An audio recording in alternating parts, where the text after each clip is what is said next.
Hi, I'm Heather Almaguer, and I've been at Christ Journey, formerly UBC, for 31 years. Hi, my name is Angel Almaguer, and I've been coming here for about 27 years. My journey to Christ Journey started about 40 years ago. But I was about 10 years before I ever came to this church or stepped in this church. So 40 years ago, my cousin Reuben Almaguer started attending here when he was a teenage student. And one day at his house, he gave me a Bible.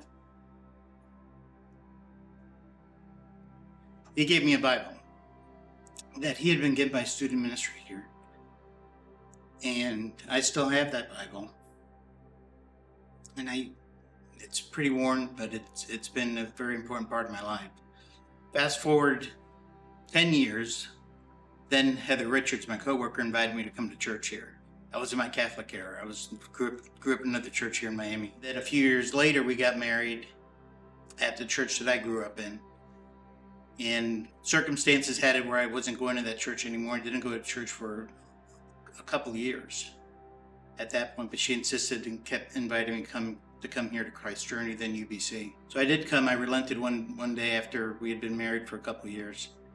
And I had heard Bill preach before, but I never really, I don't want to say I didn't pay attention, because I didn't pay attention, but I don't remember what he talked about that day, but I remember the way that he said it and the way that it made me feel. And it was unlike anything that I've ever felt in my life. It was something that was just so dramatically different from what I grew up in. And fast forward, here we are now 27 years later, and it changed my life. I went to the University of Miami, and right out of college, one of my sorority sisters invited me to church here. That's how most people get to church, at this church, by invitation. I loved it from the beginning. I just remember leaving and the sermon being so inspiring, and I remember being so intrigued about it. It was just really just a warm feeling, a great place, and I think I've been back every Sunday since that I possibly could have. We realized that we've benefited from just about every ministry that exists here at church. Every ministry, starting with when we were young adults, men's, women's ministry, married ministry, and then starting with the day we handed off our oldest at the nursery to the day that our youngest walked across the stage being celebrated. Good night. Celebrated for graduating high school and on our way off to college. And the small groups and missions ministries and everything has really benefited our life. The only one we're thinking about, the only one that we haven't participated in, is senior adult ministry, but we're on our way there. The friendships, the number of people that have loved on us and our children throughout the years, through difficult times, through health issues, couldn't mean anything more, because it means everything.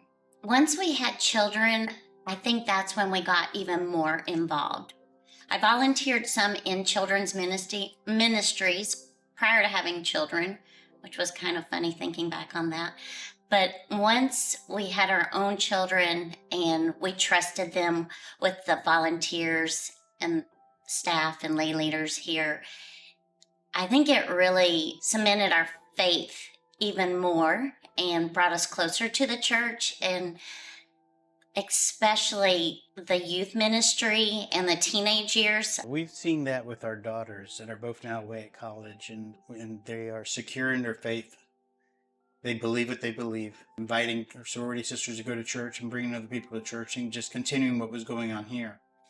And I think that is attributed to the foundation that is through the really the investment that volunteers and staff has made here in our family and in countless number of families that come here. We're just one example of that. And it is that foundation that really helps them start their life on, and really in a different way than we started ours, which we had faith, but it wasn't that personal faith. At least in my case, it wasn't that personal faith. It was more of a religion. I just want to attribute so much to everyone that helped bring the girls up, because it is like a full-blown team sport. It's not just what we're saying and doing at home, which isn't always the best example, but it's all the people here that just loved on them and helped raise them up, prayed for them.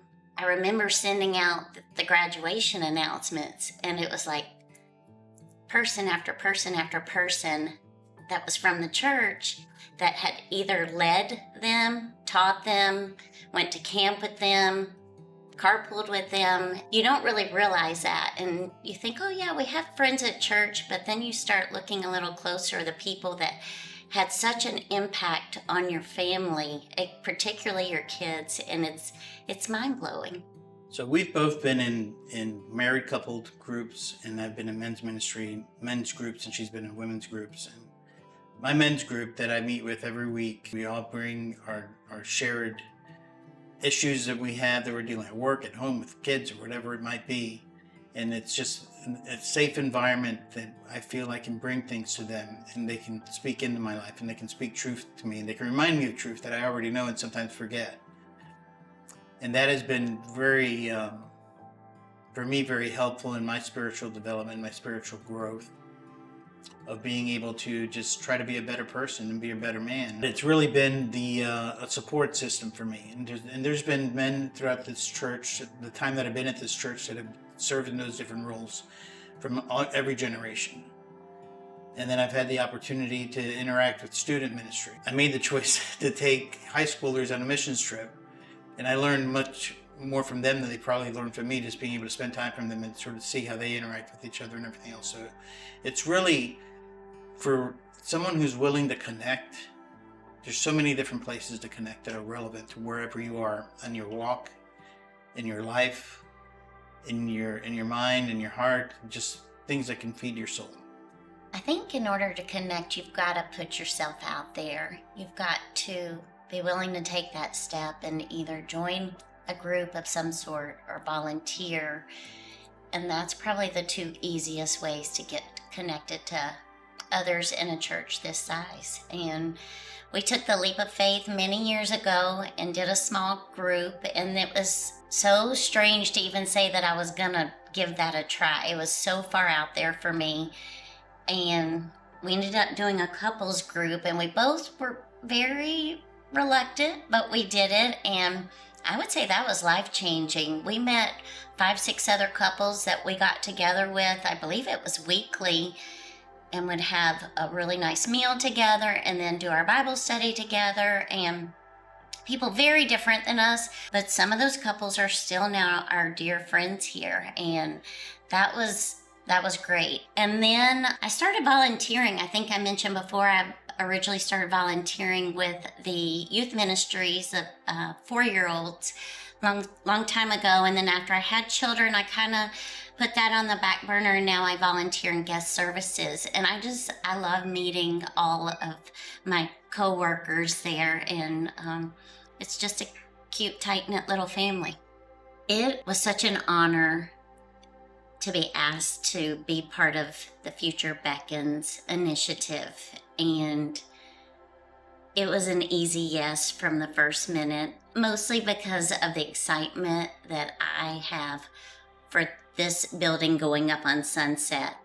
This has been part of the whole experience of being at Christ Journey for the last 30 years. And now we are at the finish line. It's so funny. They talk about it in football terms, which makes me love this church even more because I'm a college football fanatic. But Pastor Bill, he wants us to make the touchdown. And this team that has been laid before us to work together on this initiative, we are all right there and super excited about it. The main reasons we're all excited about it is it's a reflection of the gratitude to the church for everything they've done for us over the last 27 and 31 years, and with our marriage and with our children and all the groups we've been a part of. But it's also paying it forward to other people that aren't here yet, and let them have that experience that we've had here. They're going to have that experience on Sunset. So I think it just is so encouraging for us to be a part of it and really try to help people, grow spiritually. And that's a huge part of it too. And the joy that it will bring anyone that participates in this, no matter how big, how small, but it will bring joy. It's twofold, right? So it is, as Heather said, out of a position of deep gratitude to what's been done for us. Threefold, because it's the gratitude of wanting to give back and serve in that capacity. But this is the second time that it's asked. So we led the previous giving campaign there in Greatly several years ago. So we had experience in what to expect and what the result can be. Not the result of money raised or the building built or anything like that. The result of people's growth and trusting in God and trusting in one of the areas where we want to trust less, which is our finances. So we've seen the result of that. And we had a successful campaign back then with there in Greatly, and we saw the growth and the strengthening of this congregation that it provided. This is a little bit different this time because one big difference is we're actually already building on that property. So it's no longer we're doing this so we can build. We don't know when. The walls are going up. God's foundation for that church has been poured. That's a critical point of difference because that gets me more excited than anything to be able to be part of that. And it is, having been through the process, knowing what people can get out of it, and participating, wants me to make that available to everybody that's willing to listen. But also, as Heather said, it's building something that's for the next generation. Right now, we're standing on the shoulders of generations of members of this church that have given towards that goal. It is literally generations. It's been 30 years, 31 years, I believe, to be exact. And we're standing on those shoulders, but now it's resting on our shoulders to bring it home or get it into the end zone, to use Heather's analogy. When I think about why we're willing to lead, it's because we've seen what it can do to change people's lives. It gives us the opportunity to give our gratitude for being able to be part of something. I'll go back to where I talked about the Bible that was given to me. That person that student ministry gave that my cousin didn't know me, never knew me. I've met some of those people that knew my cousin after many years, but they did that for somebody that was yet to come to this church. And that's what we're building. That's what we're doing. We're building the financial foundation and the facilities so this church can continue to do what it's been doing for 100 years for the next 100 years. And that's something to be excited about. So why I love Christ's Journey is because I couldn't see my life turning out as wonderful as it had if it wouldn't be for this church. The friendships that we built, it wouldn't have happened anyplace else. I think we ended up here by God's design, by his plan, and for his mission. Our mission is simple: finding and following Christ, helping people find and follow Christ. But the impact is eternal.